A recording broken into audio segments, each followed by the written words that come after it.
ጤና ይስጥልን ተመልካቾቻችን፣ ይህ የሞርስ ሐሳብ ነው።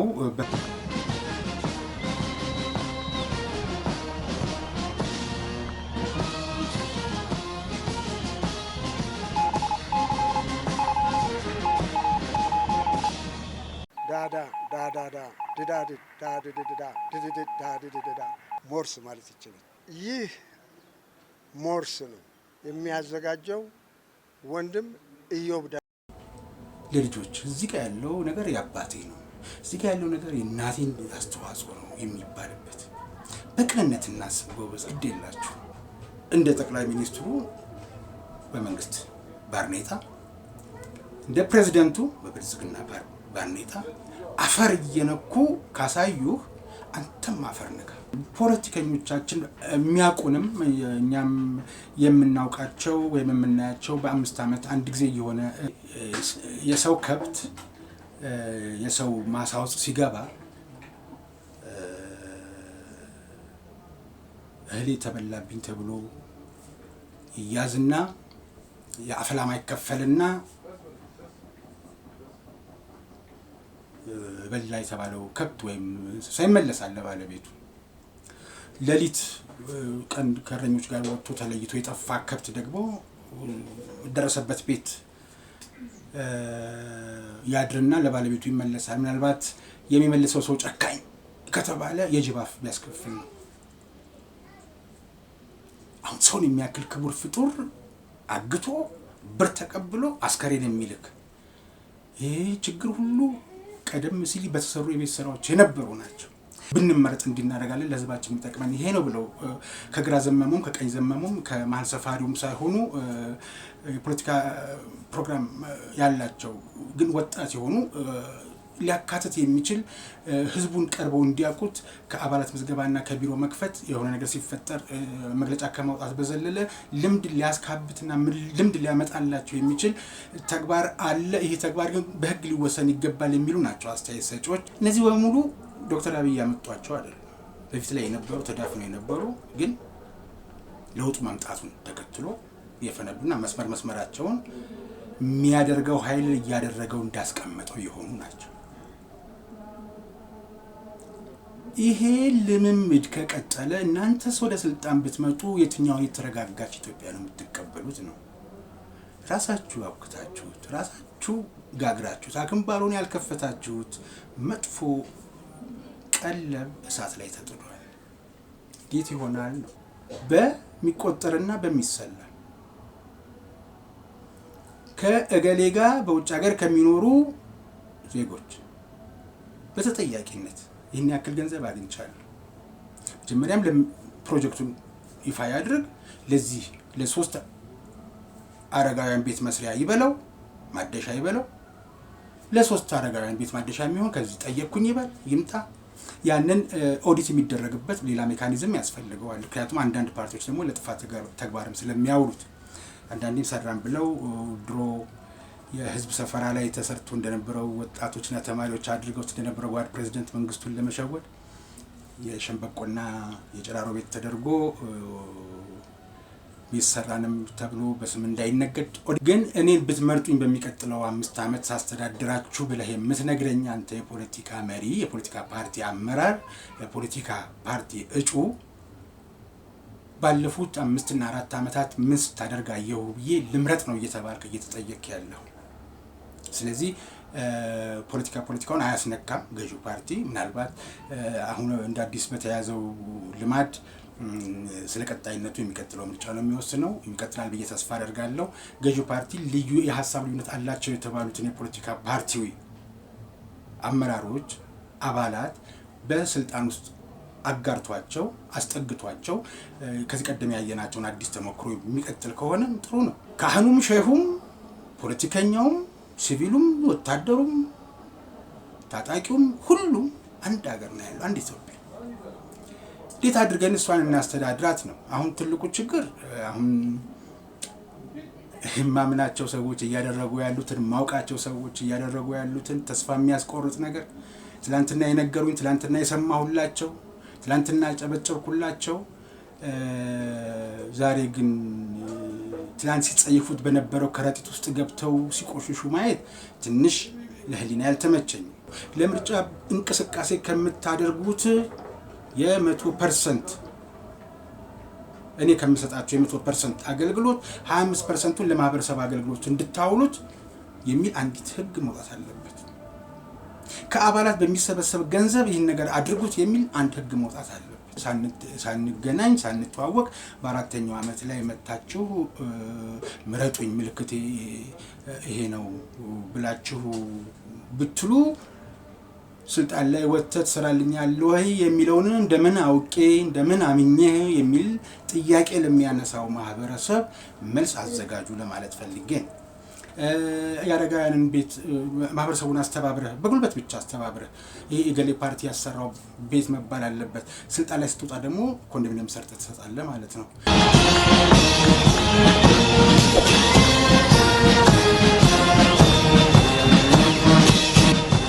በዛሬው የሞርስ ሀሳብ ሰሞኑን እንግዲህ ለግንቦቱ 7ኛው ሀገራዊ ምርጫን ምክንያት በማድረግ የፖለቲካ ፓርቲዎች እየተዘጋጁ ያሉበትን በምረጡኝ ቅስቀሳና ስልጣን ላይ ብንወጣ እንደዚህ እናደርግልሃለን እያሉ ለህዝቡ እየነገሩት ያለውን ነገር ተከታትለናል።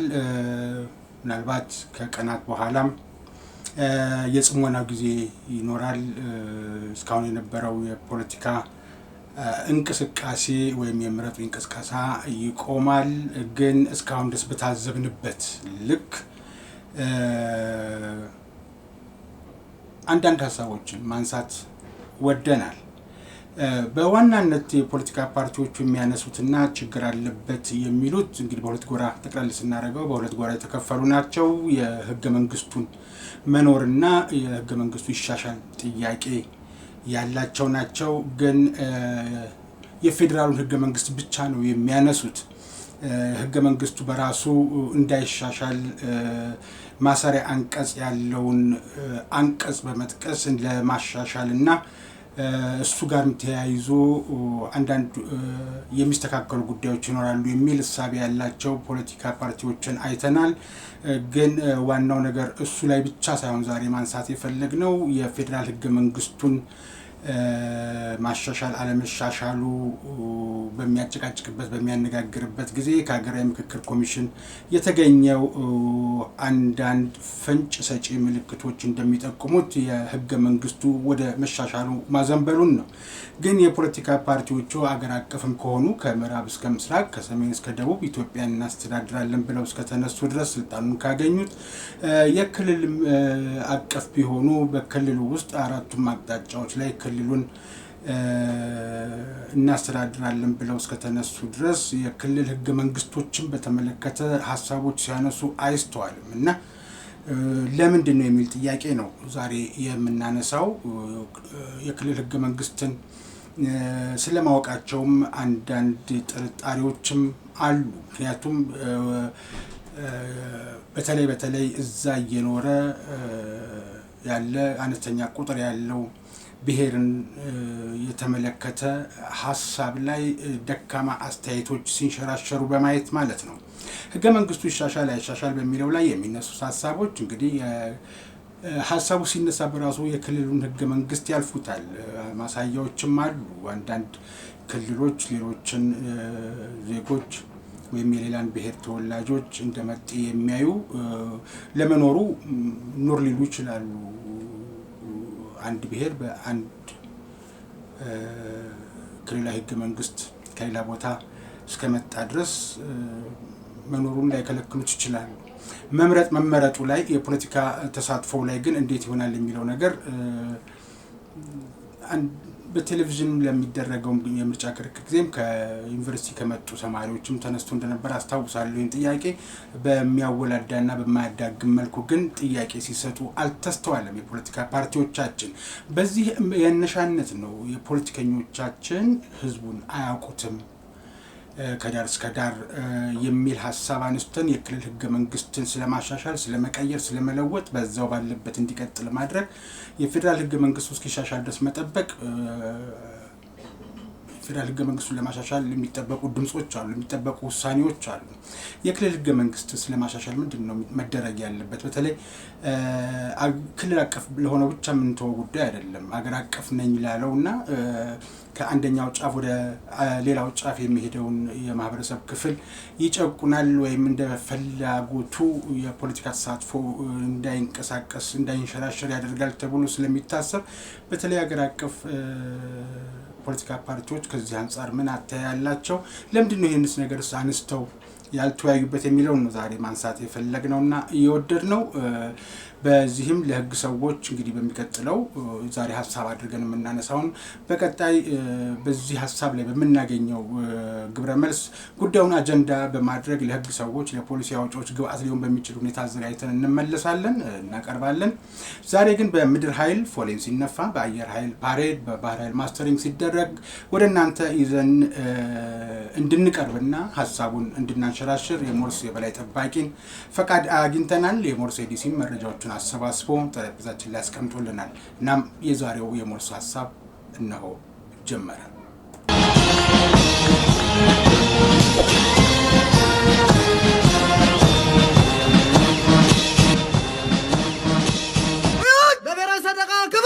የክልል ህገ መንግስታት በየክልሉ የሚኖሩ አነስተኛ ቁጥር ያላቸው ብሔሮችና ማህበረሰቦችን መብት ሙሉ በሙሉ በሚያስጠብቅ መልኩ እንዲስተካከል ሰፊ ውይይት እንደሚያስፈልገው አንዳንድ መረጃዎች እየተሰማ ነው። በተለይ ከህገ መንግስትና ፌዴራሊዝም አስተምሮ ማዕከል ይሄ ሀሳብ መውጣቱ እኛ ዛሬ ለተዘጋጀንበት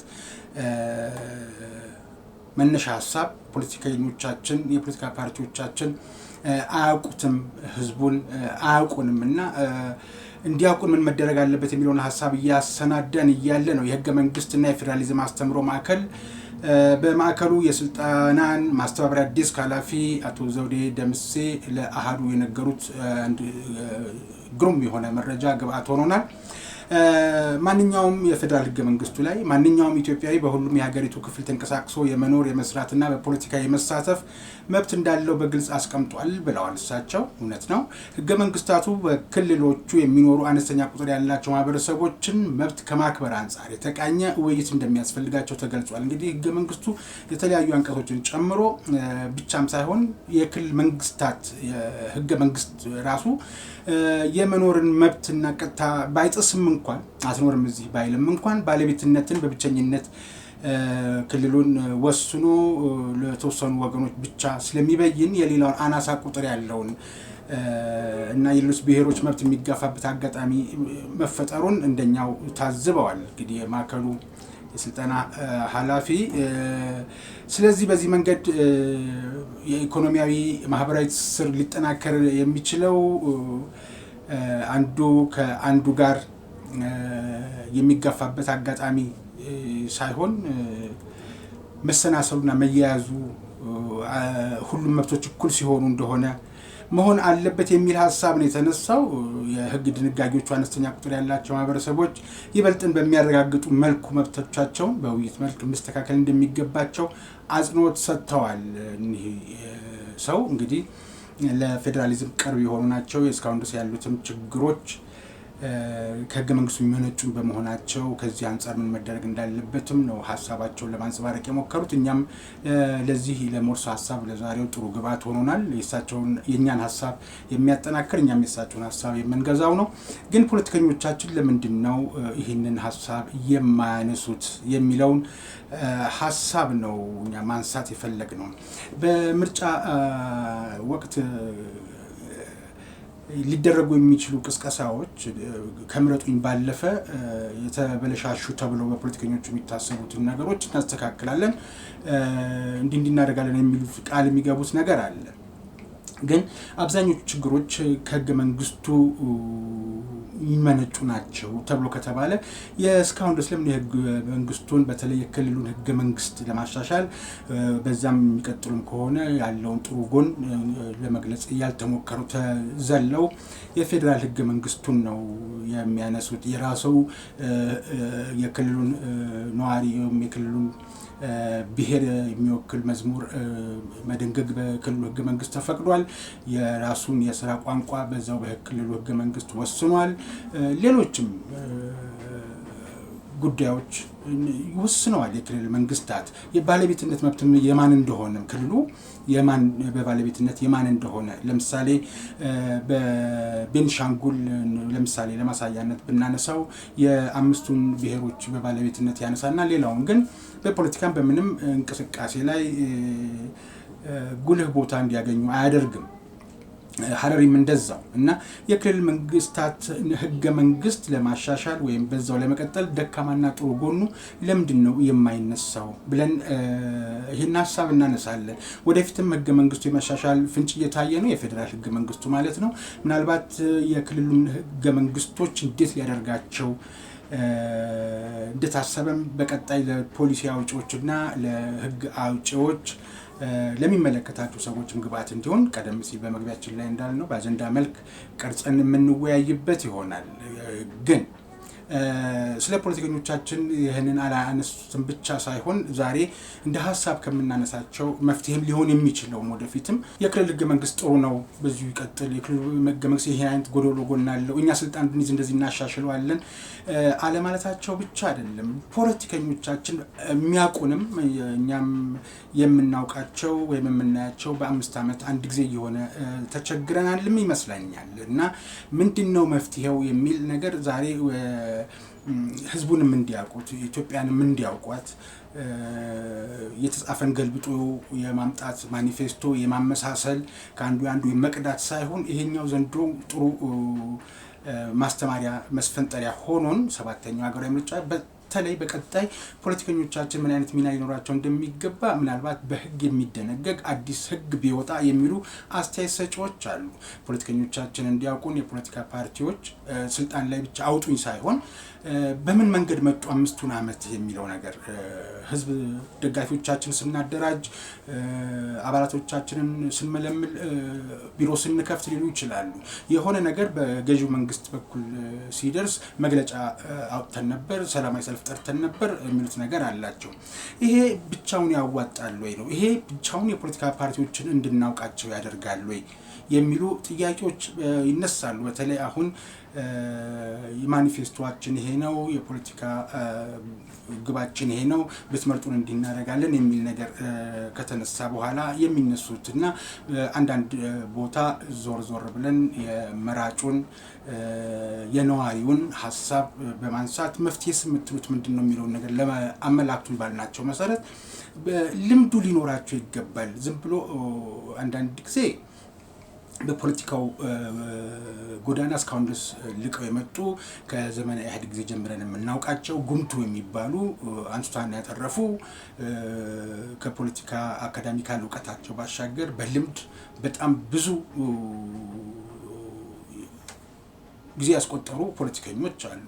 የዛኑ ያክልም አሁን በአንድ በኩል ደስ የሚልም ቢሆን ከልምድ አንጻር መፈተሽ ያለበት ወጣት ፖለቲከኞችም ወደፊት እየመጡ ነው። ሴት ፖለቲከኞችም ወደፊት እየመጡ ነው። ይሄ ወጣትነትና ሴትነት ወደፊት መምጣታቸው ፖለቲካውና ኮረንቲ በሩቁ ሲል የነበረ ማህበረሰብ ውስጥ የተፈጠሩ ሆነው ይህን በማድረጋቸው ስለ ጀግንነታቸው ለውጥ ስለመሻታቸው ሊደነቁ ሊበረታቱ ይገባል። ግን ልምድን የመሰለ ትልቅ ነገር የለም። ወጣትነታቸው ከዛ 30 ዓመት 40 ዓመት የግድ በፖለቲካው መቆየት አያስፈልግም። ባመኑበት የፖለቲካ ማኒፌስቶ ባመኑበት ሪዮትም ባይኖራቸው ብንመረጥ እንዲናረጋለን ለህዝባችን የሚጠቅመን ይሄ ነው ብለው ከግራ ዘመሙም ከቀኝ ዘመሙም ከመሀል ሰፋሪውም ሳይሆኑ የፖለቲካ ፕሮግራም ያላቸው ግን ወጣት የሆኑ ሊያካትት የሚችል ህዝቡን ቀርበው እንዲያውቁት ከአባላት ምዝገባና ከቢሮ መክፈት የሆነ ነገር ሲፈጠር መግለጫ ከማውጣት በዘለለ ልምድ ሊያስካብትና ልምድ ሊያመጣላቸው የሚችል ተግባር አለ። ይሄ ተግባር ግን በህግ ሊወሰን ይገባል የሚሉ ናቸው አስተያየት ሰጪዎች ሀሳባቸውን የሰጡን። ምንድነው እነዚህ ሰዎች የሚያነሱት ነገር? አራት ተመዝግቦ ዛሬ የጊዜያዊ እውቅና ካገኘበት ጊዜ ጀምሮ ቢያንስ ትክክለኛውን የፖለቲካ ፓርቲ መሆን መንቀሳቀስ መቻል የሚፈቅድለትን ፖለቲካ ፓርቲ ፈቃድ ከምርጫ ቦርድ እስከሚያገኝ ድረስ የበጎ ፈቃድ ማገልገል መቻል አለበት ነው የሚሉት። በጎ ፈቃድ ማለት ምንድነው? ህዝቡን እናውቀዋለን ሲሉ ባደራጁበት ወይም አባላቶቻቸው ባሉበት የተወሰነ ኪሎ ሜትር መንገድ ጠረጋ ሊሆን ይችላል። ገንዘቡን ከየትም ያምጡት፣ ህብረተሰቡንም ያስተባብሩ። ከመንግስት ለምሳሌ ምርጫ በመጣ ቁጥር ምርጫ ቦርድ የሚሰጣቸው የምርጫ ማከናወኛ፣ መቀስቀሻ፣ ብሮሸር መስሪያ የሚባሉ ወጪዎች አሉ አይደለም? የዛን 1/3 ቢሆን ህዝቡ ሲሰሩ እንዲያያቸው የሚያደርግ ያን በጀት ሊቀንስላቸውና ሊያሸጋሽግላቸው ይገባል። ከአባላት መዋጮቻቸውም ሊሆን ይችላል፣ ህብረተሰቡን ከማስተባበርም ሊሆን ይችላል። እነዚህን ወጪዎችን ደግሞ ማግኘት እንዲችሉ እንደ ፖለቲካ ፓርቲ ገንዘብ መሰብሰብ ስለማይቻል ህግ ሊወጣላቸው ይችላል ነው የሚሉት አስተያየት ሰጪዎች። ለምሳሌ አንድ የፖለቲካ ፓርቲ ካለበት አንድ ማዕከሉ በጽህፈት ቤት ከሚያስተዳድርበት አንድ ቦታ እስከ 10 ኪሎ ሜትር ሊሆን ይችላል፣ 5 ኪሎ ሜትር ሊሆን ይችላል። ያንን በወጪ መንገድ መስራት አለበት። የመንግስት ወይም የገዢው ፓርቲ ክፍተት ይሄ ነው ተብሎ በታመነበት ቦታ ማህበረሰብ ነክ የሆኑ የልማት ስራዎችን ማገዝ አለበት። ይህ ሲሆን ነው እየሰራ መሆኑን የምናውቀው። አለበለዚያ ስልጣን ላይ ብናስቀምጠው እጅና እግሩ ይስራ ወይንስ አንደበቱ ብቻ ለቀስቀሳ ጊዜ እንደሰማነው ነው የሚለውን ለመወሰን ይጠቅመናል የሚሉ ሰዎች አሉ።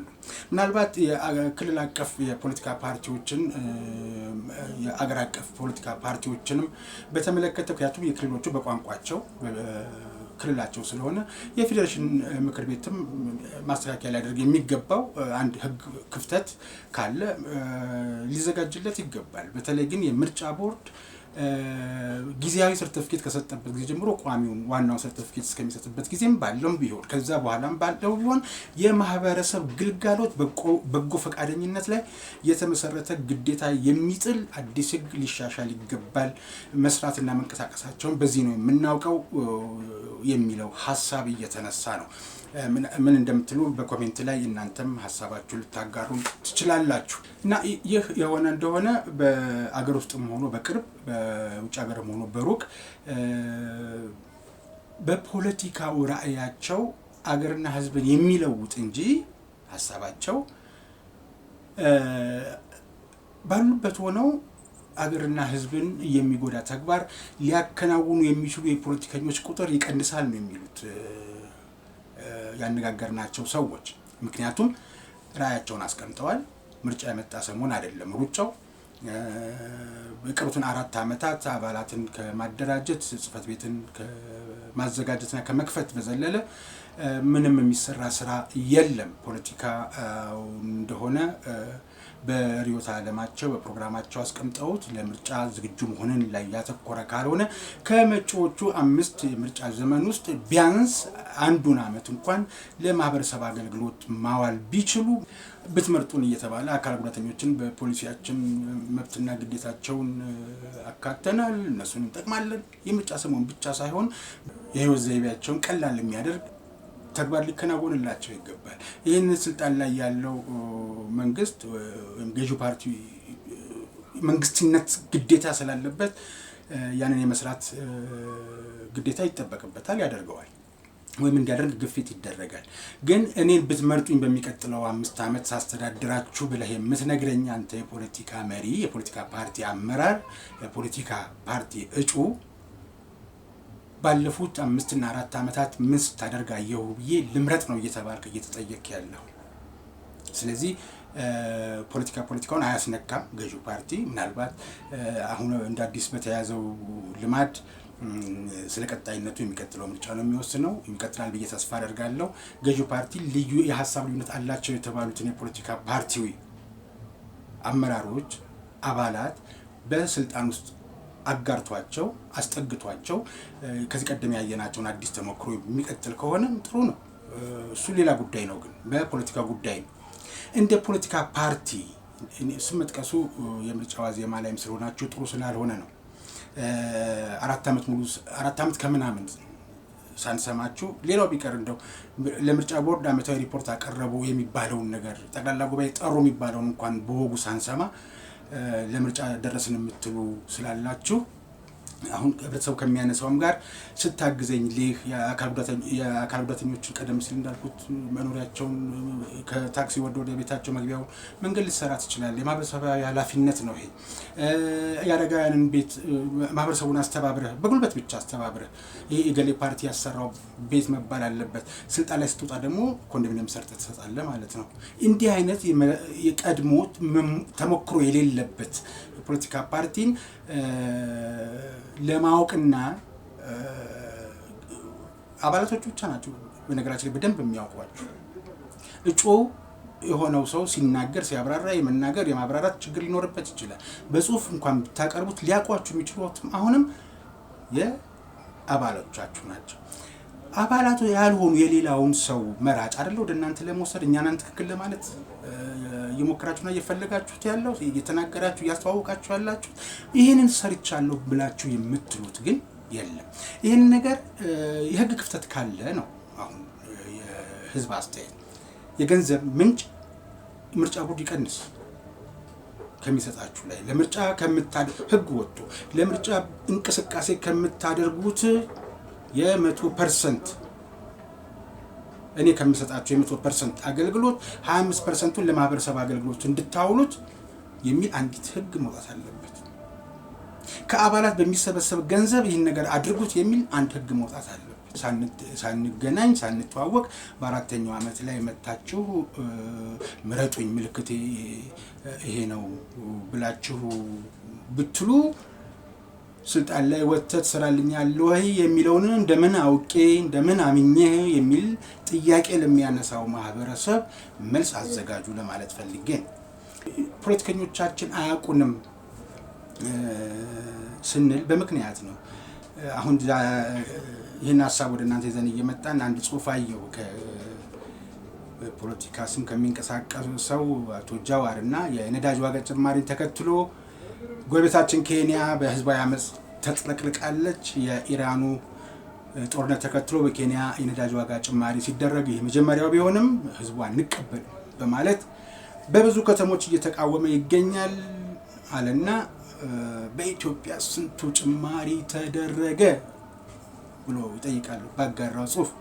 ፖለቲከኞች ኢትዮጵያውያኖችን አታቋቸውም የሚባለው እንግዲህ በእንደዚህ አይነት የኑሮ ውድነት ኢትዮጵያዊ አኩርፎ መንግስት ላይ የመነሳት ስሪት የለውም።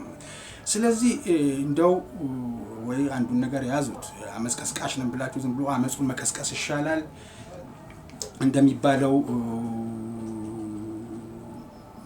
የሰው ሀገር የሚያንቀጠቅጥም የሰው ሀገር መሬት የሚያንቀጠቅጥም ይሁን የሰው ሀገር ቤት ሊያናጋ የሚችል ሰልፍ ጠርቶ መቃወም ዝም ብሎ ሰውን ተነሳ ለአመጽ እያሉ እየደጋገሙ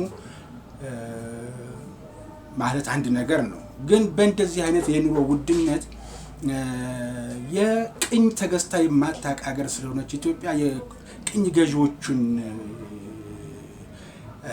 ስሜት ሌሎቹ ሀገራት ላይ እንደምናየው ያዛን ኮፒ ፔስት እዚህ ለማምጣት ጊዜያችሁን ባታጠፉ ጥሩ ነው። በተለይ አሁን ይሄ ጽሁፍና ፍላጎቱ ከዚሁ ቀደም ሲል ካነሳ ነው ከምርጫው ጋር ምናልባት ከጀርባዬ የምትሰሙት ድምጽ ካለ የዘፈን የሚመስል ስለነሱ የምናወራው የፖለቲካ ፓርቲዎች የጎዳና ላይ ቅስቀሳ ነው። እንግዲህ ጽሞና ቀናቸው ሳይደርስ እየሞከሩ ነው። ስለዚህ በዚሁ እንቀጥላለን እና በኑሮ ውድነት ኢትዮጵያዊ አምጾ አገረ መንግስት ይገለብጣል የሚል ህልም ያላችሁ ቅኝ ገዢዎቹን እና በቅኝ የተገዙ ሀገራትን ተሞክሮ ስለሆነ የምታውቁት ያነበባችሁትም የምታውቁት እሱን ስለሆነ እነሱን መሞከር ነው። ምናልባት የኢትዮጵያን ታሪክ ወደ ኋላ መለስ ብሎ ቢታይ ማቀጣጣያ ሳይሆን ማስነሻ ሳይሆን ማባባሻ ሆኖ አገልግሎ ሊሆን ይችል ይሆናል ምናልባት እሱም ደግሞ በንጉሱ ጊዜ። በተረፈ ሆን ተብሎ በደርግም ጊዜ ታይቷል፣ በኢህአዴግም ጊዜም ታይቷል እንደ የደረጃው ስለሚለያይ። ስለዚህ አንድ ሚናችሁን ለዩ።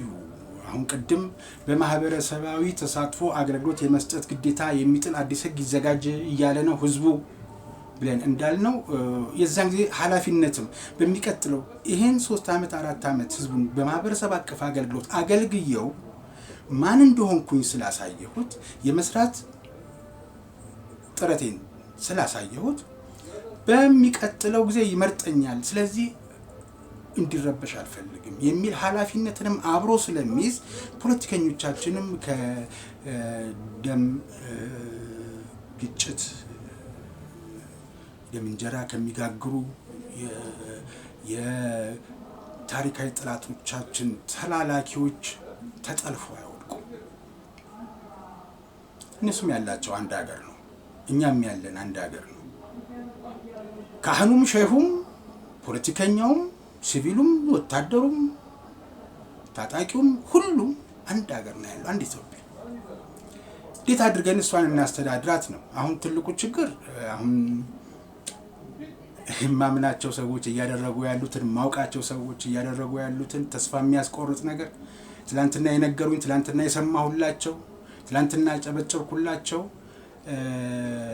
ዛሬ ግን ትላንት ሲጸየፉት በነበረው ከረጢት ውስጥ ገብተው ሲቆሽሹ ማየት ትንሽ ለህሊና ያልተመቸኝ። ያም ማለያ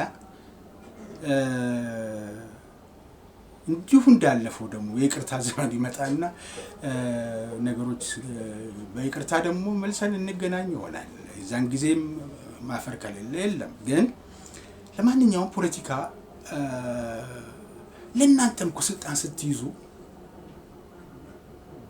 ዶክተር አብይን ያስቸገረው አሁን ባለፉት 27 ዓመታት የመጣ ችግር ነው። ለውጡ እስኪመጣ ድረስ ከዛ ኮሮናው፣ ከዛ የምርጫው ጉዳይ፣ ከዛ የቲፒኤልኤፍ በርቀት ማስተኮስ፣ ከዛ ጦርነቱ፣ እነዚህ በሙሉ ዶክተር አብይ ያመጧቸው አይደለም። በፊት ላይ የነበሩ ተዳፍነው የነበሩ ግን ለውጡ መምጣቱን ተከትሎ የፈነዱና መስመራቸውን የሚያደርገው ኃይል እያደረገው እንዳስቀመጠው የሆኑ ናቸው። ይሄ ልምምድ ከቀጠለ እናንተስ ወደ ስልጣን ብትመጡ የትኛውን የተረጋጋች ኢትዮጵያ ነው የምትቀበሉት ነው? ራሳችሁ አብክታችሁት፣ ራሳችሁ ጋግራችሁት፣ አክምባሎን ያልከፈታችሁት መጥፎ ቀለብ እሳት ላይ ተጥዷል። እንዴት ይሆናል ነው? ምክንያቱም በርቀት ነው ያላችሁት። ሲፈልጋችሁ ራቅ ትላላችሁ፣ ሲፈልጋችሁ ፈለጋችሁትን ነገር ስታደርጉ ትቆዩና ምርጫ ዘመን ሲመጣ ምረጡን ወደሚለው ነገር ትመረጣላችሁ። ቢያንስ አባላቶቻችሁ ይመርጧችኋል። ቢያንስ ልዩነት ያሳያችሁበት የፕሮግራሞቻችሁ አንድ አንቀጽም 2 አንቀጽም ሊያስመርጣችሁ ይችላል። ግን እንዴት ያለችዋን ኢትዮጵያ እየጠበቃችሁ ነው? እንዴት ያለችዋን ኢትዮጵያ ልታስተዳድሩስ እያስባችሁ ነው?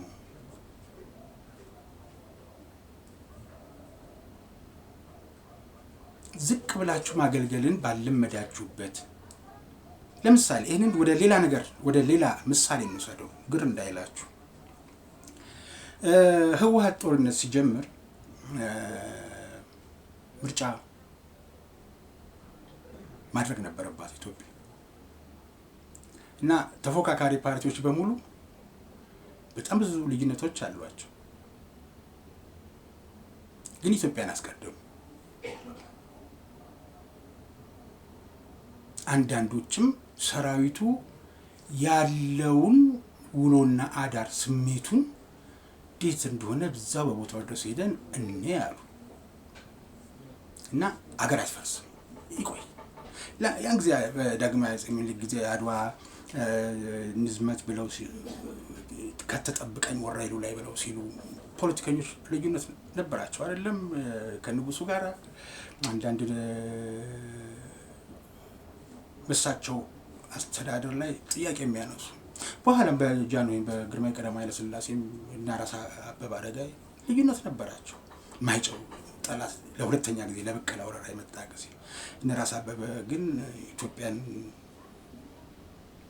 አስቀደሙ እንጂ ከንጉሱ ጋር ያላቸው ልዩነት አይደለም ቅድሚያ የሰጡት።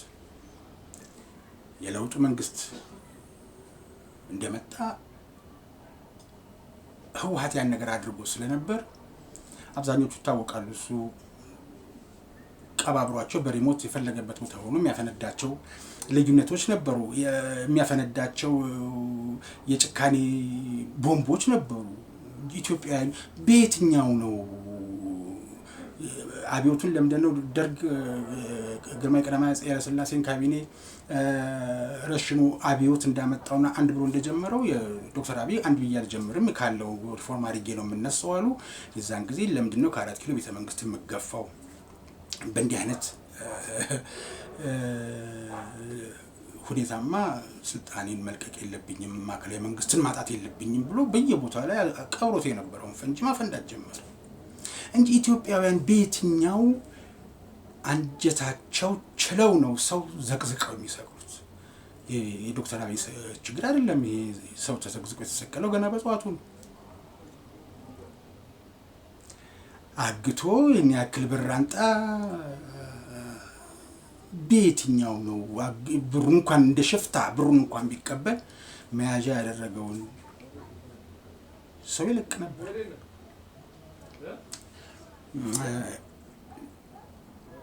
እና አንዳንድ ጊዜ የሰው ከብት የሰው ማሳ ውስጥ ሲገባ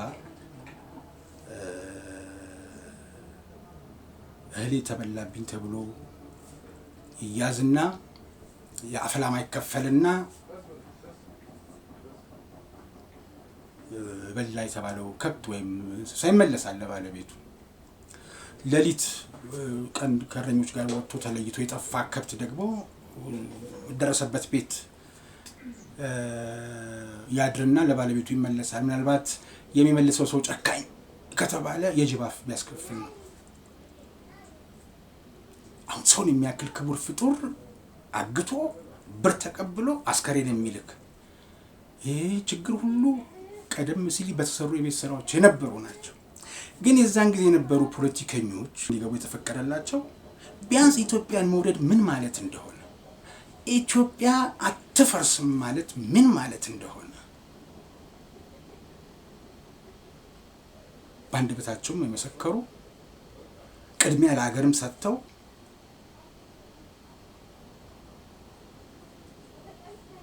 ፖለቲካው ይደርሳል ያሉ የቁርጥ ቀን ልጆች ናቸው። ጎበዝ እንዲህ አይነት ለአገር የሰሩ የታተሩ ሰዎችን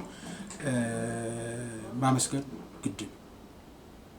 ወጣታውን የምናያቸው ወጣት ፖለቲከኞች ኢትዮጵያ እንዲታደጉ የሚችሉት በእንደዚህ አይነት መከባበር ውስጥ ስናልፍ ስለሆነ የዛኑ ያክል ደግሞ የዛን ጊዜ የምናውቃቸውና አሁን ዛሬ ባርኔጣ አንስተን አንቱ የምንላቸው ኢትዮጵያን አስቀድሞ የምንላቸው ፖለቲከኞች ደግሞ ዛሬ ኢትዮጵያ የራሷ ጉዳይ አይነት በትምህርት ጥቅስ ውስጥ ካንደበታቸው አልወጣም። ግን ምርጫ ብቻ እኛም ብቻ ምረጡ።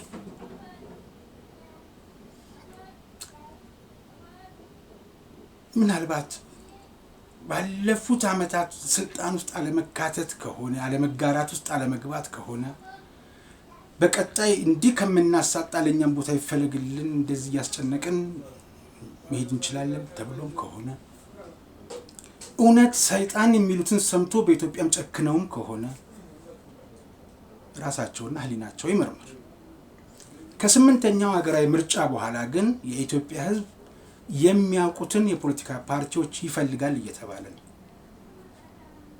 ቢያንስ ከ4 ዓመት ገደማ ወይም 5 ዓመት ገደማ በነበረ የዛን ጊዜም ተጠቅሶ አሁንም ለውጥ ያላመጣ ግን የዛን ጊዜ ሲጠቀስ የነበረ አሃዝ እንደሚያመለክተው በኢትዮጵያ ከ25 ሚሊዮን በላይ የአካል ጉዳተኞች አሉ። ምን በበጎ ፈቃድ የትራፊክ መንገዶችን ተሽከርካሪና እግረኛ እንዳይጋጭ የሚያሳልጡ ወጣቶች አሉ አይደለም? አባላቶቻችሁ እጃቸው አፈር ቢነካ እጃቸው ሳር ቢነካ እጃቸው የአሮጊቶችን ቤት አፍርሶ መልሶ ቢሰራ ችግር አለው። ስለዚህ ለሚቀጥለው ፈታኝ ሳይሆን አይቀርም። ህግ ክፍተት አለ። ይሄን ሐሳብ እንደ ሐሳብ ነው። ይሄ ሐሳብ ሲቀርብላቸው እየሰሙ ያሉት ወገኖች ግን አንደኛ ህጉ እንደማይፈቅድ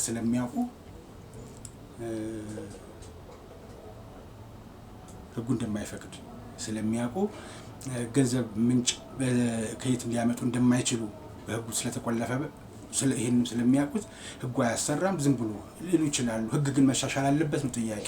እናንተን የፖለቲካ ፓርቲ አመራሮች እንደየደረጃችሁ እና አባላት ማህበረሰብ አቀፍ አገልግሎት እንድትሰጡ የሚያስችል የበጀትና በጀትን ያካተተ የህግ ክፍተት ታይቶ ሊታይ ስለሚችል ከዚህ የእናንተ የማህበረሰብ አቀፍ አገልግሎት እንድትሰጡ አዲስ ህግ ይሻሻል። ይህንን ምርጫ ቦርድ ያከናውነው፣ ህጉን ለቀቅ ያድርገው። ገንዘብ ከየት አመጣ የሚለው ማለት ነው። በሚቆጠርና በሚሰላ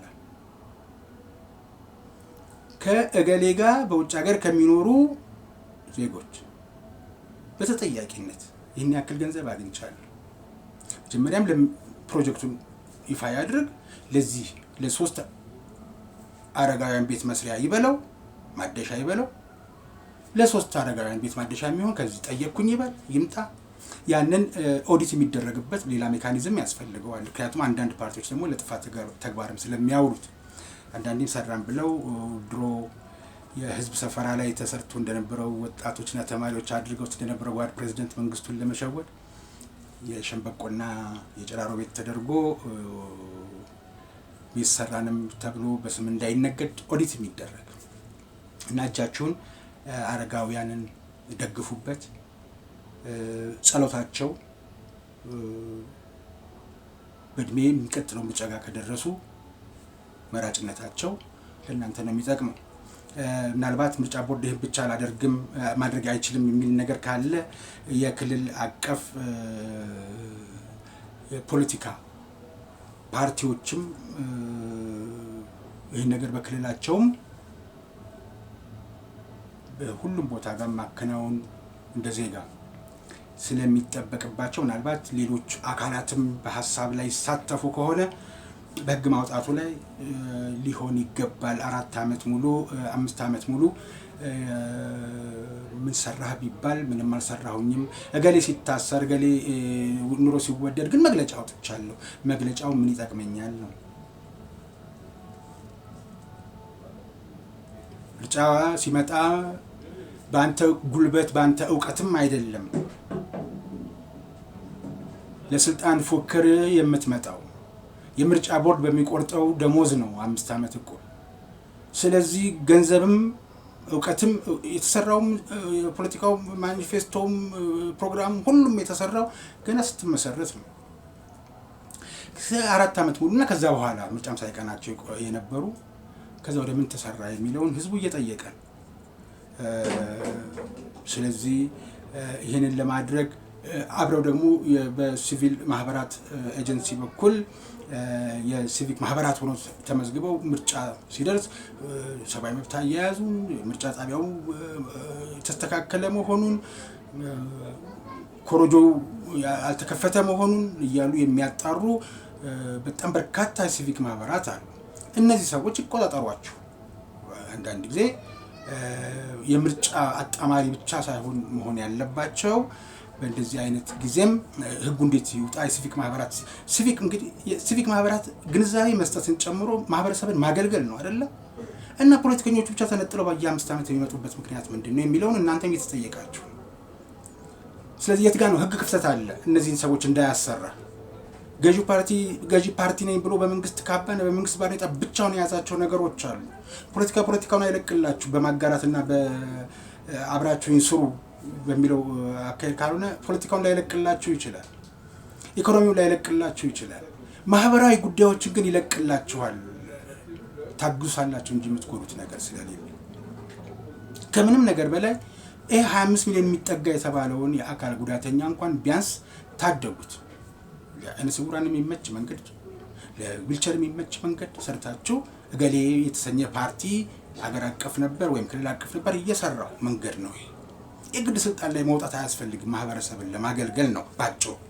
ስለዚህ ይህንን ህዝብ እየጠየቀ ነው። እናንተ መፍትሄም ብሎም የሚያመጣው የህግ መስተካከሉን ነው። እናንተ ምን ሀሳብ አላችሁ? ፖለቲከኞች በተለይ ኢትዮጵያን የምር እየወደዳችሁ ኢትዮጵያውያንን ለማገልገል የወጣሁበት ከኢትዮጵያውያን ጉያ ነው በሚል ሌት ተቀን የምትደክሙ ስማችሁ ግን ተፎካካሪ ፓርቲ የተሰኘ ሰዎች እንዳላችሁ አውቃለሁ። የእናንተም እጀ ሰባራ ነው የሚሆነው የዛ ነው ያክል። አሁንም ምርጫ ቅስቀሳ ላይም በተለያየ አጋጣሚም እየተመለከትኳችሁ ነው። ትሰራላችሁ። እኔ በግሌ ለምሳሌ ሀሳባችሁን እንትን ብዬ ተቀብዬ ትሰራላችሁ ማለት ይችላል። ያም ተነስቶ ትሰራላችሁ ማለት ይችላል። ግን የተነካካ ነገር ይፈልጋለሁ ነው። አሳየኝ በተግባር እየተባለ ነው። ምናልባት መከላከያ ሰራዊት፣ ፌደራል ፖሊስ በተሰማሩበት አካባቢ ገበሬው ጋር የዚህ ግጭት የሚቀንስበት ወይም በሌለበት ሰዓት ላይ እርሻ አዝመራ ከደረሰ ያጭዳሉ። ውትድርና ሲቀጠር እርሻ የደረስኩበት ቦታ ጋር አጨዳጭዳለሁ ብሎ አይደል። ማህበረሰብን ማገልገል ግን የሰራዊት መገለጫ ስለሆነ የፖለቲካ ፓርቲዎቻችን መገለጫ ማህበረሰብን ማገልገል የሚሆነው በምን መልኩ ነው? በማህበረሰብ አቀፍ አገልግሎት በመስጠት ነው። ይህን ለማድረግ ህግ አይፈቅድልኝም፣ ህጉ ይስተካከል። ይህን ለማድረግ በጀት ችግር አለብኝ፣ የበጀት የምታገኝበት መንገድ ይስተካከል። ቢያንስ ስልጣኑ ይቅርብን፣ ሀገራችን ወደምትፈልገው መንገድ እንድትሻገር፣ ወደምትፈልገው መንገድ እንድትሄድ የበኩላችንን አሻራ ለማሳረፍ እኛም እንድናደርግ ይሄ ህግ ይስተካከል ብለን እንደውም ግንባር ቀደሙን ነው። ይህንን ነው በተረፈ ይህንን ሀሳብ አብሰልስሉት፣ አውጡት፣ አውርዱት። ማህበረሰብ አቀፍ አገልግሎት መስጠት ከሰላምና ከደህንነት ከዜጎች ሰላም ወጥቶ መግባት ከብዙ ነገሮች ጋር ሊገናኙ ይችላሉ። እዚህ ሰፈር ያለው ማህበረሰብ ስታገለግል እዛኛው ሰፈር ያለው ማህበረሰብ ደግሞ ያንተ ቤተሰብ በአባልነት ያለበት አገልግሎት እያገኘ ነው ማለት ነው። እንደዚህ አድርገን ብናስተሳስረው የ5 ዓመት ዕቁብተኞች የሚለውን መሸርደጃ አንዳንድ ሰዎች የሚተውት ስለሚችሉ ማለት ነው። በተረፈ ከዚህ ባሻገር ግን የምትወረውረውን ኢትዮጵያ ላይ እንዲህ አይነት ማህበረሰብ አቀፍ አገልግሎት ሰጪ የሆንክ ፖለቲካ ተፎካካሪ ፖለቲካ ፓርቲ ኢትዮጵያ ላይ ድንጋይ አትወረውር። ነፍጥ ያዋጣኛል ብለህ ከገባህ ትችላለህ። ድንጋይ አይደለም በጣም ብዙ ነገሮችን መወርወር ትችላለህ። የዛን ጊዜ ግን በሰላም ስም በሚደረግ ፖለቲካ እንቅስቃሴ የምትወረውረው ድንጋይ አይኖርም። ብትወረውረውም ለማንቂያ ጣሪያ ላይ ቋ የሚል እንጂ ማህበረሰብን እንደ ከሰማይ እንደወረደ ናዳ የሚጨፈልቅ ወይም እንዲጨፈልቅ ግብዣ የሚያደርግ እንትን ግን አታደርጉ። ስለዚህ ተጠያቂነት አለብኝ። ይኸው በ5 ዓመት እንኳን ምርጫው እስኪመጣ ድረስ እንኳን ላገልግል ብዬ ጎንበስ ቀና ባልኩኝ ያለው የወገኔን ፍቅር አየሁት። እዚህ ወገን ላይ ነው የሚዶለተው፣ እዚህ ወገን ላይ ነው ምድር አንቀጥቅጥ ሰልፍ የምጠራው ብለህ ትራራለታለህ። ለዛ ህዝብ ግድ የለም። ልጆቼ ነው ለልጆች ተውላችን ሀገር ወንድሜ። ይህንን ለማለት ነው። በቀጣይ ይህንን ሀሳብ በምትሰጡን ግብረ መልስ አጠናክረን ፖለቲካ ፓርቲዎች ፖለቲከኛ ነው መሆን ያለባቸው እንጂ ማህበረሰብ አቀፍ አገልግሎት መስጠት አይችሉም የሚል ህግ ክፍተት አለ ብሎ የሚሞገት ካገኘ የብልጽግናው ፕሬዝዳንት ችግኝ እየተከሉ አይደለም ወይ ብለህ ሞግት። እንደ ብልጽግና ብቻ አይደለም እኮ እሳቸው በስማቸውም ታሪክ ሰሩ። ይሄ አብይ የተከለው አቮካዶ ነው፣ ይሄ አብይ የተከለው ማንጎ ነው ሊባል። አንተስ ወዳጅ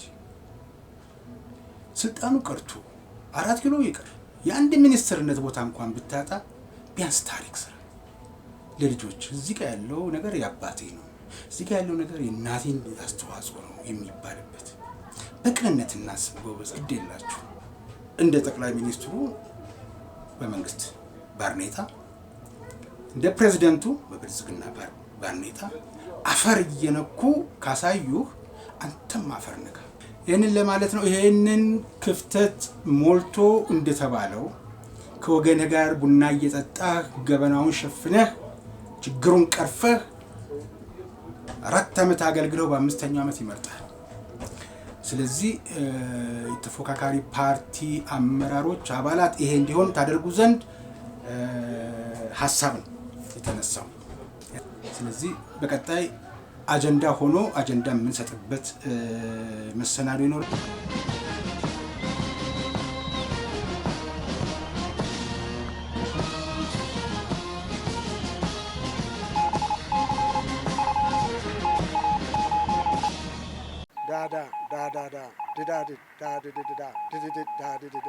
ሞርስ ማለት ይችላል። ይህ ሞርስ ነው የሚያዘጋጀው ወንድም ኢዮብ ዳዊት። ለዛሬው በዚሁ አበቃው። በቀጣይ መርሃ ግብር በሌላ ርዕሰ ጉዳይ ጠብቃችኋለሁ። እስከዛው ድረስ ጤና ይስጥልኝ።